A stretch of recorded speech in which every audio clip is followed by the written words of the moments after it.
லக்னக்காரர்களுக்கு இந்த ஆகஸ்ட் மாத பலன்கள் எப்படி இருக்கு? லக்னத்திலே வந்து இப்போ சுக்கிரன் நீசமா இருக்காரு. அப்போ ஃபர்ஸ்ட் சுக்கிரன் யார் உங்களுக்கு அப்படின்னா 2-10. அப்ப கன்னி லக்னக்காரர்கள் இந்த மாதத்தில் தொழில் தொடங்கலாமா, இல்ல ஆல்ரெடி நான் வந்து ஒரு தொழில் செஞ்சுட்டு இருக்கேன் அப்கிரேட் பண்ணலாமா? சுக்கிரன் வந்து ஃபர்ஸ்ட் ஆஃப் ஆல் யாரை குறிக்கும்? ஆர்ட் ஒர்க் பண்றது, மீடியா ரிலேட்டட். அடுத்ததான் வந்து உங்களுக்கு வருமான ஸ்தானம், தொழில்காரகர், இப்படி சொல்லிட்டே போலாம்.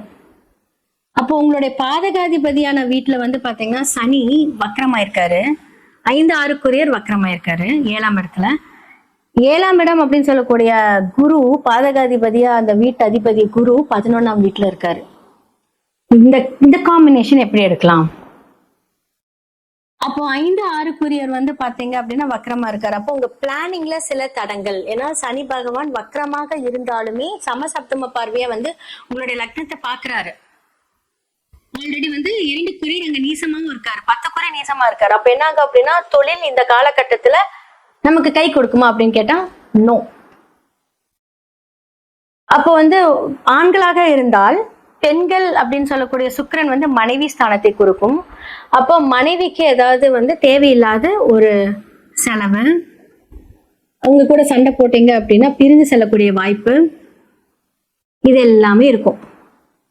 ஸோ 3-8 செவ்வாய் வந்து உங்களுடைய மிதுன வீட்டுல, அதாவது என்ன அப்படின்னா உங்களோட இன்னொரு வீடு அப்படின்னு சொல்லக்கூடிய மிதுன வீட்டுல இருக்காங்க 11ஆம் வீட்டுல. அப்போ என்ன அப்படின்னா இது எல்லாமே நீங்க பாத்துக்கோங்க. அப்ப புதன் வந்து உங்களுக்கு 10ஆம் வீட்டுல 11ஆம் வீட்டுல வந்து புதன் இருக்கார். அப்ப 12ஆம் இடத்துல கேது இருக்கு. ஸோ இது எப்படி நம்ம எடுத்துக்கலாம்?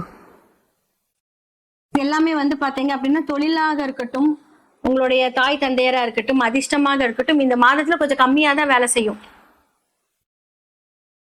ஓகேவா? ஸோ இதெல்லாமே கொஞ்சம் ஹேண்டில் பண்ணுங்க. 9ஆம் இடத்துக்குரிய சுக்கிரனும் வந்து பாத்தீங்கன்னா ஆக்சுவலா வந்து 10ஆம் இடத்துல செவ்வாய் இருக்காரு. 9 வந்து பாத்தீங்க அப்படின்னா இப்போ தாய் தந்தை அப்படின்னு சொல்லக்கூடிய இடமும் வந்து பாத்தீங்கன்னா நமக்கு வந்து ஹெல்ப் கிடைக்குமா அப்படின்னு கேட்டா அந்த இடமும் உங்களுக்கு வந்து பாதிச்சிருக்கு.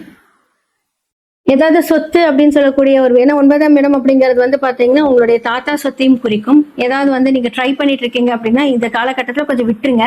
ட்ரை பண்ணும்போது அது ரிவர்ஸ்ல போகும். ஸோ இதெல்லாமே கொஞ்சம் ஹேண்டில் பண்ணிக்கோங்க.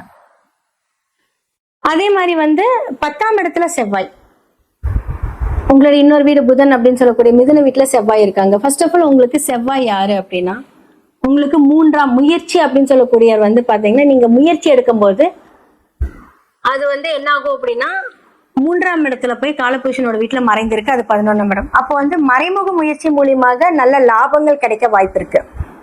ஸோ 8 செவ்வாய் 3ஆம் இடத்துல இருக்கும்போது என்ன அப்படின்னா கொஞ்சம் டிராவலிங் இருக்கும், திடீர் அதிர்ஷ்டமும் வரும். ஸோ டைரக்டா உங்களோட ஃபேஸ் ஆன் ஃபேஸ்ல நீங்க எதுவும் பண்ணாதீங்க.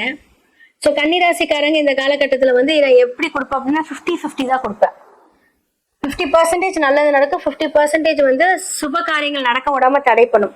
காதல், கல்யாணம், திருமண வாழ்க்கை இந்த காலகட்டத்துல ஏற்படுத்திக்கலாமான்னு கேட்டா வேண்டாம். பெண்களால் கண்டிப்பா பிரச்சனை இந்த மாதத்தில் இருக்கு. உங்க ஃப்ரெண்ட்ஸா இருக்கட்டும், உங்களோட கொலீக்ஸா இருக்கட்டும், இல்ல உங்களோட வீட்டுல வந்து உங்களோட மாமியார், இல்ல வந்து பக்கத்து வீட்டு லேடிஸ், பெண்களால் சில பிரச்சனை இருக்கு. அப்போ கொஞ்சம் ஜாக்கிரதையா வந்து எல்லார்கிட்டயும் வந்து ரொம்ப ஓவரா வந்து நீங்க உங்களுடைய நட்பை காமிக்க நீங்க வந்து உங்களோட ஃப்ரெண்ட்ஷிப் கோல்ஸ் அப்படி எல்லாம் போகாதீங்க. ஸோ 9 வந்து பாத்தீங்கன்னா நீசமாக இருக்கும்போது 2ஆம் இடம் அப்படின்னு சொல்லக்கூடிய வருமான ஸ்தானமா இருக்கட்டும், வாக்கு ஸ்தானமா இருக்கட்டும், உங்களுடைய குடும்பத்துக்கான ஒரு சில செலவுகள்.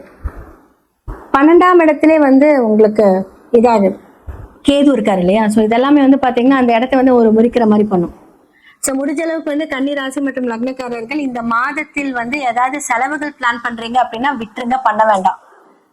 பட் ஆக்டிவேட் பண்ணுங்க, ஏதாவது சின்னதா பண்ணுங்க. பட் பெருசா எந்த ஒரு கடன் அது இது, ஏன்னா சனி பார்வை பார்த்தாலே ஒரு செல்ஃபிஷ்னஸ் வந்துடும். ஏன்னா சனி யாரை பாக்குறாங்களோ அவங்கள இந்த காலகட்டத்துல செல்ஃபா வந்து யோசிப்பாங்க, தனக்கு தான் வேணும் எல்லாம் அப்படின்னு. அதுக்கு தான் பேர் வந்து செல்ஃபிஷ் அப்படின்னு சொல்லுவாங்க. தனக்கு மிஞ்சினதான் எல்லாமே அப்படின்னு சொல்லுவாங்க. பட் அவங்களுக்கு மட்டுமே நடக்கும்னு யோசிப்பாங்க. அப்போ வந்து வக்ர சனி பார்வை ஆல்ரெடி வந்து உங்களோட லக்னத்துல இருக்கு. ஸோ 2 வந்து வக்ரமா இருக்காரு. குடும்பத்துக்கு உங்களுடைய கணவரா இருக்கட்டும், மனைவியா இருக்கட்டும், ஜாக்கிரதையா இருங்க. அவங்க கிட்ட சண்டை போடாதீங்க. பெருசா எந்த விஷயத்தையும் நீங்க வந்து ப்ரொலாங் பண்ணாதீங்க. ஜாதகத்துல வந்து உங்களுக்கு ஃபேவரா இருக்கான்னு கேட்டா ஒரு 50% மட்டும்தான். பிகாஸ் ஆஃப் வந்து பாத்தீங்கன்னா குரு 4க்குரியவர் வந்து உங்களுக்கு 11ஆம் வீட்டுல உச்சமா இருக்காரு. சோ 12க்குரியவரும் 11ஆம் வீட்டுக்கு போறாரு. சூரியனும் வந்து குருவோட இணைக்கிறார். அப்ப வந்து அதனாலதான் அந்த 50% நல்லா இருக்குன்னு நான் சொன்னேன். ஸோ சின்ஸ் இன்னுமே வந்து பாத்தீங்க அப்படின்னா ராகுவும் அதே இடத்துலதான் இருக்காரு. ஸோ எல்லா பார்வைகளும் அதை நோக்கி இருக்கும்போது கவனம் தேவை. நோ நியூ அப்டேட்ஸ், இருக்கிறத காப்பாத்திக்கோங்க, கரெக்டா பேசுங்க, நீச்சமான வார்த்தைகளை உபயோகிக்காதீங்க. இது எல்லாமே நீங்க ஃபாலோஅப்ஸ் பண்ணுங்க. ஸோ தந்தையோட சொத்து வரல அப்படின்னா அடுத்த விஷயங்கள் அமைதியா இருந்தீங்க அப்படின்னா கோர்ட்டு கேஸ்ன்னு போகாது. ஏன்னா பூமிக்காரகன் எங்க இருக்கிறாரு? புதனோட வீட்டுல இருக்காரு. புதன் வந்து பாத்தீங்க அப்படின்னா குருவோட இணைகிறார். அப்போ இது எல்லாமே கொஞ்சம் ஜாக்கிரதை, அது வந்து பாத்துக்கோங்க. ஏன்னா உங்களுக்கு பாதகாதிபதி குரு இல்லையா, அவரோட இணைக்கும் போது பாதகத்தை மட்டுமே செய்ய முச்சமா இருக்கு. ஸோ ஜாக்கிரதையா இருங்க. இந்த காலகட்டத்துல பெருசா எந்த முடிவு பண்ண வேண்டாம்.